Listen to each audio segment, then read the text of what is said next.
1-5 원천징수 이행 상황 신고서 작성 및 원천징수 영수증 발급에 대해서 학습하시겠습니다.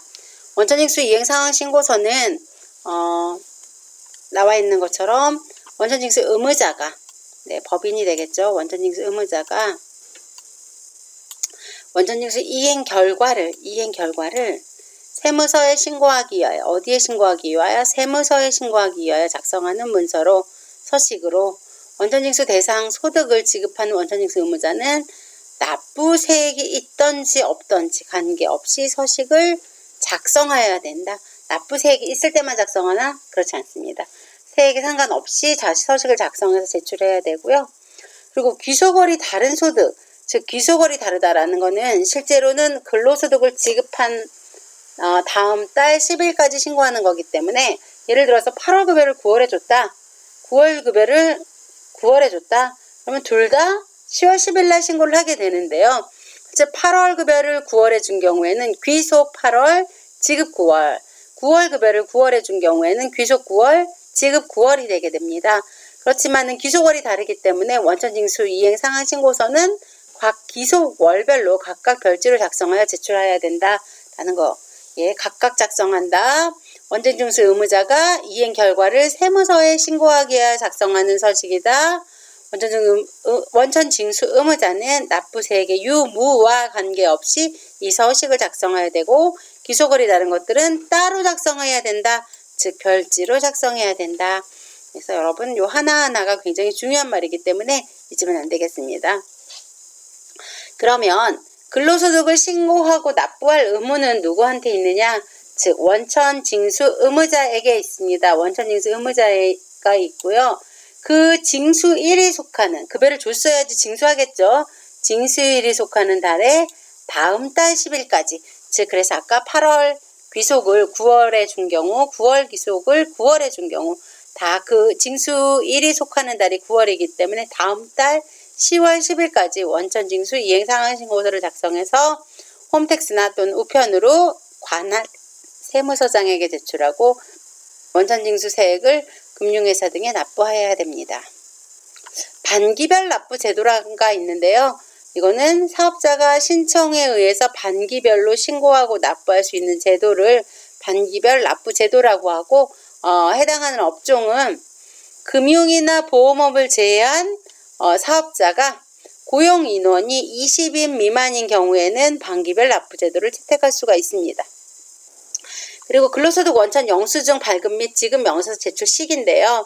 실제로 지금 근로소득 원천 영수증은 저희가 아직 연말정산을 학습하지 않았기 때문에 중퇴자에 대한 원천징수 영수증 발급에 대한 내용들을 이따 학습하실 건데요. 그 시기를 보면 계속근로자 해당 과세기간에 다음 연도 2월 말일까지 해서 2월 말일까지 근로소득 원천 영수증을 발급하시면 되고요. 제출은 3월 10일까지. 중도퇴사자는요. 그래서 퇴직하는 날이 속하는 달에 급여 지급일 다음 달 말일까지 그 원천 영수증을 발급을 해줘야 되고 제출은 다음 연도 3월 10일까지 하면 됩니다. 일용근로자는요. 지급일이 속하는 분기의 마지막 달에 다음 달 말일 아까 이전에 말씀을 드렸던 것처럼 1월부터 3월 거는 4월 30, 4월부터 6월 거는 몇 월? 7월 31일, 그 다음에 7월부터 9월은 10월 31일, 그 다음 10월부터 12월 거는 다음 연도 2월 말일까지 이런 근로자들에게 원천 영수증을 발급하고 제출하게 되어 있습니다. 지금 연도 제출 시기는 왼쪽하고 발급하는 시기와 제출하는 시기가 왼쪽과 동일하다라고 되어 있습니다. 여러분 다 여기에 있는 것들은 양이 굉장히 작죠? 대신에 여러분들 여기에는 한 글자도 빼지 말고 다 여러분이 알아야지만 여러분 수행 평가를 볼 수가 있습니다. 일단 원천징수 이행상황 신고서를 작성을 해볼 텐데요. 일단 여러분들이 이제 사례 4에서 근로소득을 이제 원천징수하고 근로소득세를 원천징수하고 근로소득을 지급하셨는데요. 그렇게 지급한 급여 대장을 보고 또는 지급 명세서를 보고 여러분들이 원천징수 이행상황신고서를 작성할 수 있습니다. 수행 결과가 보이는데요. 수행 결과 전에 실제로 사례 4를 찾아가 봐야 되겠죠. 35페이지 여러분 가보세요. 35페이지 35페이지가 아니죠. 보겠습니다.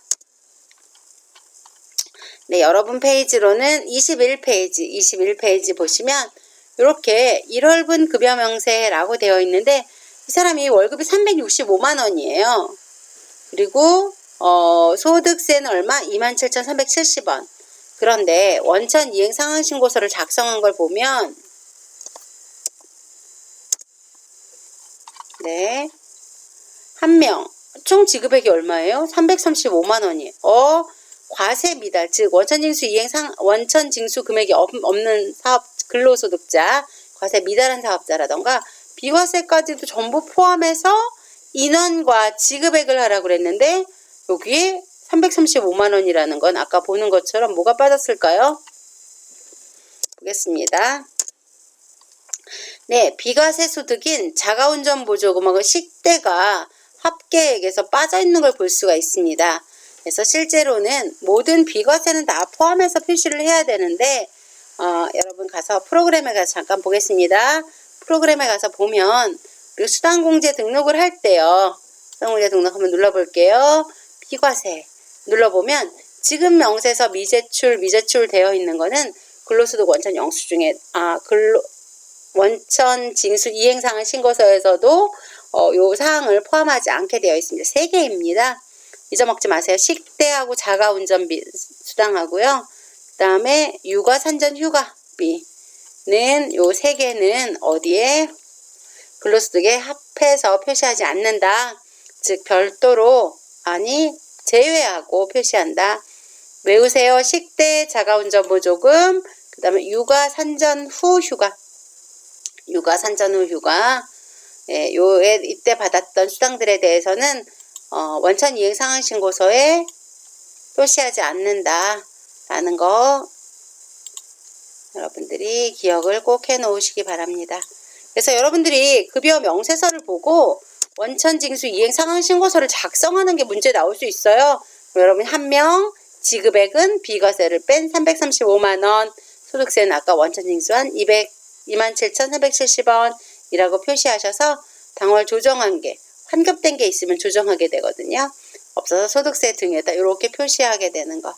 이렇게 여러분 손으로 작성하실 수 있어야 됩니다.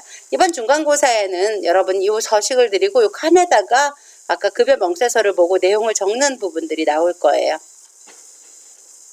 그래서 나온 것처럼 원천징수 이행상환 신고서의 총 지급액란은 비과세 및 과세 미달을 포함한 총 지급액을 다 적는다. 다만 비과세 근로소득인 경우 이렇게 지금 소득세법 시행령의 제214조 제1항과 제2호 2호의 2 및 2호의 3에 해당하는 금액은 제외한다. 아까 식대, 자가운전 보조금, 그 다음에 육아, 산전 후 휴가비 그 3가지 항목에 대해서는 내용을 포함하지 않는다라는 거 여러분 꼭 기억해 두시기 바라겠습니다. 그러면 원천징수 이행상환 신고서는 근로소득에 대한 것들은 여기에 A01란에다 적는다라는 거. 그다음에 A02는 중도퇴사한 경우에 인원과 총 지급액을 쓰고 소득세에 해당하는 부분을 쓰게 됩니다. 여러분하고 직접 서식으로 실습할 때 한번 내용을 말씀을 드리겠습니다. 그럼 중도퇴사자 원천 영수증에 해당하는 인원 1명, 지급액, 그다음 소득세를 여러분들이 여기 적으시면 되는데요. 이 부분은 중도퇴사자에 대한 원천 영수증을 학습한 다음에 오겠습니다. 보이시는 것처럼 1명 1,470만원, 그 다음에 차감징수세액은 마이너스 116660이라고 어디에다 적으면 된다? 네, 여기에다가 중도퇴사 1명 1,470만원 마이너스 해서 당월 조정 환급 3개 27,370원, 소득세는 빵원이 되겠습니다. 이건 좀 어려운 개념이라서 한 번 더 설명을 드리겠습니다. 두 번째, 퇴사자에게 퇴직한 날이 속하는 달의 급여 지급일 다음 달 말일까지 근로소득 원천 영수증을 발급을 하셔야 되는데요. 퇴직한 날이 속하는 달의 급여 지급일 다음 달 말일. 그러니까 지금 9월에 퇴사했다라고 하면 10월 31일까지 근로소득 원천 영수증을 발급을 하셔야 됩니다. 사례 6에 의해서 근로소득 원천 영수증을 발급했는데요. 사례 6은요. 몇 페이지나 찾아보겠습니다. 네, 여러분 교재 25페이지. 여러분 교재 25페이지. 찾아가 보겠습니다. 예, 중도퇴사자 보니까 네, 중도퇴사자의 총 금액은 얼마인가요? 1470만원. 기억하세요, 여러분. 소득세는 125940. 이 기납부한 세액이고요. 결정세액은 9280원이에요. 그래서 결과적으로 차가감 납부세액은 이전에 원천징수 1개 125,940원이 있기 때문에 거기에서 결정세액에서 이거를 뺀 나머지만큼은 내가 환급을 중도 퇴사하는 직원에게 해주어야 됩니다. 그래서 이걸 가지고 여러분이 작성하는 내용은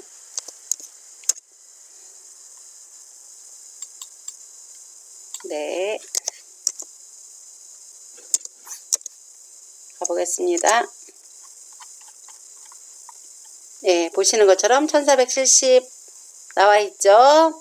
그래서 1470, 그 다음에 근무기간은, 예, 근무기간은 제시된 걸로 쓰시면 되고요. 여긴 다 어디예요? 예, 한국개발에 해당하는 내용이고요. 의무자도 한국개발에 해당하는 내용이다. 그리고 소득자만 나다. 그러면 의무자도 쓸 수 있고 소득자도 쓸 수 있죠, 여러분. 근무기간 쓸 수 있고 여기에 현근무지 내역 쓸 수 있고 걔가 1470만 원이라는 것도 나왔어요. 결정세 9280원, 원천징수 한 거 105,940원. 그래서 환급이 마이너스 116660만큼 환급되게 됩니다. 여기까지 여러분 근로소득 원천 영수증 작성 요령에 대해서 말씀을 드렸는데 실제로 여러분들이 손으로 한번 작성하시고 나면 얼마든지 이것들을 쉽게 작성하실 수 있을 것 같고요.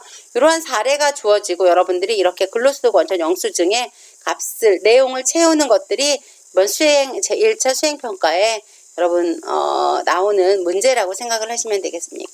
즉 근로소득 원천 영수증 양식 및 작성 요령을 참고해서 근로소득 원천 영수증을 작성하는 거예요. 근로소득 지급 명세서를 다음 연도 3월 10일까지 홈택스 또는 관할 세무서장에게 제출을 해야 된다라는 거예요. 그래서 보면 이제 퇴사자에게 급여 지급일 다음 달 말일까지 영수증을 발급하고 이거에 대한 지급 명세서는 언제까지? 다음 연도 3월 10일까지 언제까지? 다음 연도 3월 10일까지 홈택스에 신고를 해야 된다. 홈택스 또는 관할 세무서장에게 우편으로 보내야 된다. 아시면 되겠습니다. 여기까지 여러분들이 근로소득 원천 영수증과 원천징수 이행상황 신고서의 작성 요령에 대해서 학습을 하셨습니다. 수고하셨습니다.